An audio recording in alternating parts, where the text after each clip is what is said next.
Fala aí, moçada, tudo bem com vocês? Vamos dar uma sequência então no estudo de eletrostática, estudo de cargas elétricas em repouso. O objetivo dessa aula então é a gente estudar alguns conceitos iniciais que vão ser fundamentais aí para posteriormente a gente compreender o estudo da eletrodinâmica e eletromagnetismo e assim por diante. Então vamos fazer uma aula bem introdutória aí de alguns conceitos iniciais para que vocês consigam se ambientar então com essa área da física, beleza? Seguimos o baile. Então, átomo, ou indivisível. A gente sabe que o átomo, na verdade, ele não é indivisível, né? Ele, de fato, é bem divisível. A gente conhece partes do átomo. Por exemplo, o núcleo, né? Que é essa partezinha aqui de dentro, essa bolinha azul, está sendo representada aqui por essa figura. E a eletrosfera, que é onde se concentram, então, os elétrons orbitando esse átomo. Dentro do núcleo ficam duas partículas que são fundamentais. Essas partículas são os prótons e os nêutrons.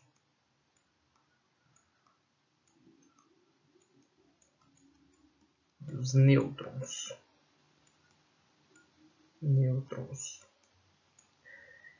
E fora dela, né, na eletrosfera, então, estão orbitando ali os elétrons, que ficam na eletrosfera. Elétrons.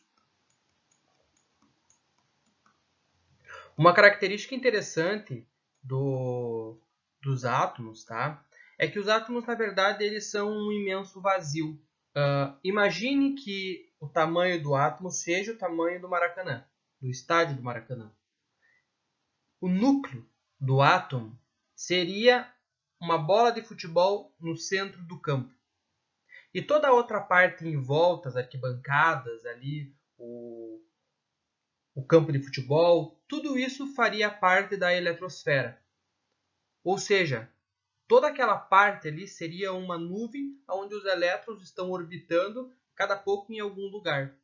E isso traz algumas ideias malucas, né, da física, porque a gente começa a pensar que se todos os objetos, todas as coisas são formadas por átomos, na verdade, então significa que tudo é um imenso vazio.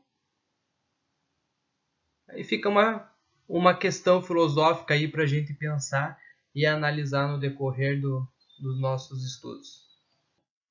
A gente precisa conversar então, antes de a gente entrar no conceito aí, né, no estudo profundo da eletrostática, a gente precisa saber o que é a carga elétrica. E também já vamos aproveitar e já vamos falar o que significa carga elétrica elementar. Bom, o que é carga elétrica? A carga elétrica é uma propriedade da matéria que permite corpos interagirem eletricamente. O que isso quer dizer? Isso significa aquela velha história que a gente já deve ter ouvido em algum lugar, que cargas de sinais opostos se atraem e cargas de mesmos sinais se repelem. O que eu estou dizendo? Que se eu tenho uma carga positiva e eu tenho uma carga negativa, elas têm a intenção aí de se atrair. Se eu tenho uma carga positiva e a outra positiva, elas se repelem. Se eu tiver uma carga negativa e outra negativa, elas se repelem também. Então, cargas de sinais opostos se atraem e cargas de sinais negativos se repelem. Tá? Então, se algum corpo possuir carga elétrica, eles vão ter essa capacidade de interação, repulsão ou atração. Essa é a ideia, então, da carga elétrica. O que acontece? Tá? O próton ele tem uma carga elétrica equivalente a mais um ezinho. Mais um ezinho. E a carga elétrica de um elétron é igual a menos um ezinho. Você já deve estar percebendo da onde que vem essa carga positiva e da onde que vem essa carga negativa. Se todos os corpos eles são formados por prótons e são formados por elétrons, isso significa que todos eles têm uma quantidade específica de cargas positivas e uma quantidade específica de cargas negativas. Tá? Então, a carga elétrica total de um corpo vai ser dada por essa expressão que está aqui embaixo. Q igual a N mais Ezinho.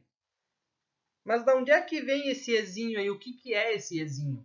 Esse Ezinho, ele é a carga elétrica elementar. A carga elétrica elementar ela é um valor, tá, quantizado. É o menor valor possível para uma carga elétrica. A gente não pode ter valores menores do que isso daqui, do que 1,6 vezes 10 a menos 19. O que isso quer dizer? Se vocês encontrarem na natureza alguma determinada partícula, um determinado que tenha uma carga elétrica equivalente a 0,8 vezes 10 a menos 5, eu vou dizer para vocês que isso é impossível, não tem como isso acontecer. Não tem como tu ter cargas elétricas menores do que 1,6 vezes 10 a menos 19. Por isso que a gente diz que a carga elétrica elementar ela é um valor quantizado. Não pode assumir valores menores do que isso. Isso significa dizer o seguinte, que não tem como existir meio elétron ou meio próton. Por que não pode existir meio elétron ou meio próton? Veja bem, se eu tivesse meio elétron e se eu tivesse meio próton, quanto que daria a carga elétrica? Tá? Se eu tivesse meio elétron, né, eu teria 1 sobre 2 vezes, né, a carga elementar, que é 1,6 vezes 10 na menos 19 coulombs. Tá? Se a gente resolver essa expressão aqui matemática, a que valor que a gente vai chegar? A gente vai chegar num valor de 1,6 dividido por 2, isso aqui vai dar 0,8 vezes 10 na menos 19 coulombs. E isso daqui é impossível, não tem como a gente chegar a um valor desses daqui, por quê? Porque a carga elétrica ela é um valor quantizado, não pode ter valores menores do que isso daqui, do que 1,6 vezes 10 a menos 19. Então isso daqui é impossível quando a gente for falar sobre carga elétrica. Agora, e se eu tivesse, por exemplo, 2 elétrons? Se eu tivesse 2 elétrons, aí de cara vocês já devem estar percebendo, né? E se eu tivesse 2 elétrons, a minha carga total, né, desse corpo, ela seria assim, ó, 2 vezes 1,6 vezes 10 na menos 19.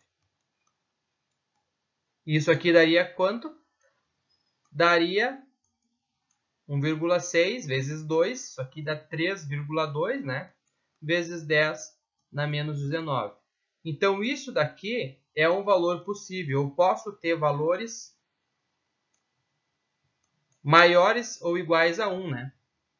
Então, o valor de n aqui, esse valor do n, ele só pode ter valores de 1, 2, 3, 4. Eu só posso ter valores inteiros.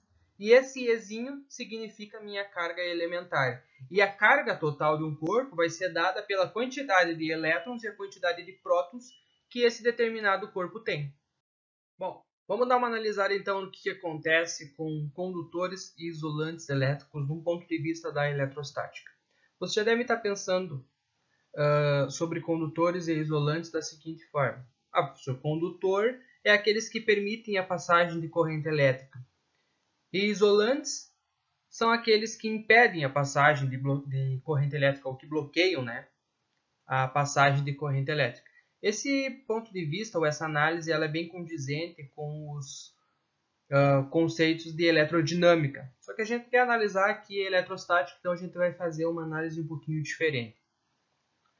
O que eu quero que vocês compreendam? Tá? O que eu quero é o seguinte, vamos fazer uma situação aqui, um processo de eletrização, que a gente chama de processo de eletrização por atrito. Tá? Imagine que eu tenho aqui um metalzinho, um pedaço de metal, e que eu tenha esse pedacinho verde aqui, um pano, um pelego, alguma coisa que eu vou esfregar nesse pedaço de metal. Quando eu faço esse processo de esfregar, então eu estou realizando aqui um processo de eletrização. Eu peguei, esfreguei esse pano no metal e eu vou ter a seguinte configuração. Nessa parte aqui, onde eu esfreguei o metal, só esfreguei nessa pontinha aqui, eu vou ter elétrons que vão sair desse pelego e vão ir para o metal. Em consequência disso, o pelego então ele vai adquirir cargas positivas. Não é que ele vai adquirir cargas positivas, mas significa que ele perdeu o elétron. Se ele perdeu o elétron, consequentemente agora ele está carregado positivamente. E o metal significa que ele recebeu elétrons. Então ele ganhou mais do que ele tinha e por consequência disso ele ficou carregado negativamente. O que acontece? Que quando eu tenho um metal, mesmo que eu tenha esfregado só numa parte, só numa pontinha dele, o metal logo ele evolui para uma seguinte configuração. Todos os elétrons que estão naquela pontinha ali, eles vão começar a se espalhar por toda essa superfície aqui. A gente diz que esses elétrons, que nos metais, nos condutores, eles possuem elétrons livres. O que seriam esses elétrons livres? Vamos fazer uma análise desses elétrons livres a partir do modelo planetário do átomo de algum metal. Então, esse átomo aqui, esse átomo grandão, representa um átomo de algum tipo de metal. Bom, o que acontece? Eu quero fazer a análise dos elétrons que estão na camada mais distante, mais afastada do núcleo. Seriam essa camada aqui, ó, dessa superfície aqui. Bom, o que acontece então? A gente sabe que os elétrons têm carga negativa, que os prótons têm carga positiva, e eles se atraem. Então, isso significa que eu tenho uma força de atração, a força que mantém, né, o átomo formado aí. E essa força aqui, eu vou chutar um valor para ela, e ela vai ser de 100 newtons. Vai ser de 100 newtons. À medida que eu me afasto do núcleo, à medida que eu tenho elétrons afastados do núcleo, menor vai ser essa força. Quanto mais próximo ele estiver do núcleo, maior vai ser a força. Então, o que acontece aqui? Esses elétrons eles estão sendo atraídos, mas ao mesmo tempo eles também estão sendo repelidos pelos elétrons que estão nas camadas mais internas. Então, ele sofre, além de uma força de atração, uma força de repulsão. Essa força de repulsão aqui, eu vou chutar um valor, tá? Que ela vale 80. Bom, se a gente for fazer a análise da força resultante, que atua nesse elétron que está na camada mais externa, daria então 20 newtons, né? O que está prendendo esse elétron ali no átomo é uma força de 20 newtons. Bom, vamos fazer essa análise para uma borracha ou para um átomo de algum isolante elétrico aí. Então, o átomo do isolante elétrico ele é um átomo menorzinho. Ele tem menos camadas. O que acontece então? Os elétrons que estão na camada mais distante, que estão mais afastados aqui, eles sofrem a força de atração e sofrem também uma força de repulsão. Só que como eles estão mais perto, isso significa que essa força de atração ela tem que ser maior do que a força causada lá nos metais. Então, essa força aqui, de cara, vou chutar um valor aqui, ela tem que ser maior do que 100. Vou botar aqui 1000 newtons. E a força de repulsão, por consequência disso, também acaba sendo menor. Por que acaba sendo menor? Veja bem, aqui eu tenho 1, 2, 3, 4 camadas de elétrons. E essa camada, então, estava dando uma força de repulsão aí de 80 newtons. Aqui eu só tenho duas camadas. Isso significa que a minha força de repulsão ela tem que ser menor do que 80 newtons. Então, a força de repulsão aqui ela vai ser igual a 30 newtons. Bom, vocês conseguem perceber que aqueles elétrons que estão na camada mais distante, eles são no metal mais livres. Eles têm uma força resultante menor. Agora, na borracha, no isolante, não. A força resultante que atua sobre eles é maior, bem maior em comparado aos metais. Isso significa que os elétrons estão presos ali, eles não conseguem sair. Então eles não conseguem, é como se fosse uma areia movediça que prendesse eles só em um lugar. Então se a gente fosse fazer a mesma análise, só que agora considerando que eu tenho aqui uma borracha, ou um isolante, vamos apagar aqui, vamos fazer melhorzinho isso aqui. Vamos bater aqui, um isolante.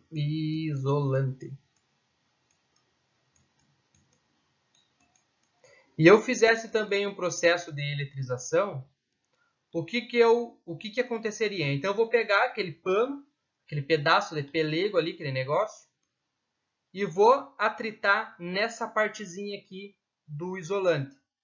O que acontece? Os elétrons vão saltar para cá,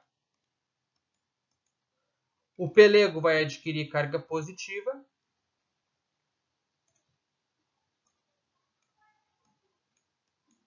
vai ficar carga positiva, como está lá, um processo de eletrização normal. Um fica positivo, o outro, por consequência, fica negativo. Isso é um princípio de conservação de carga elétrica. Só que agora esses elétrons que estão nessa região aqui, ó, eles vão ficar nessa região.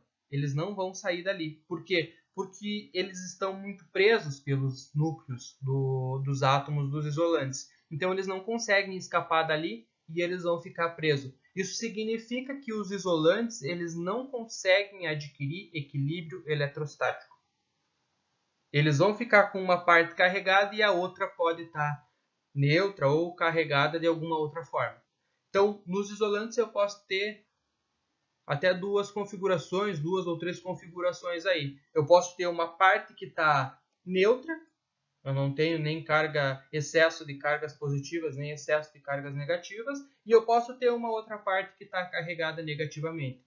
No metal isso não acontece. No metal, as cargas elétricas elas se espalham, tá? Se espalham por toda a superfície do metal.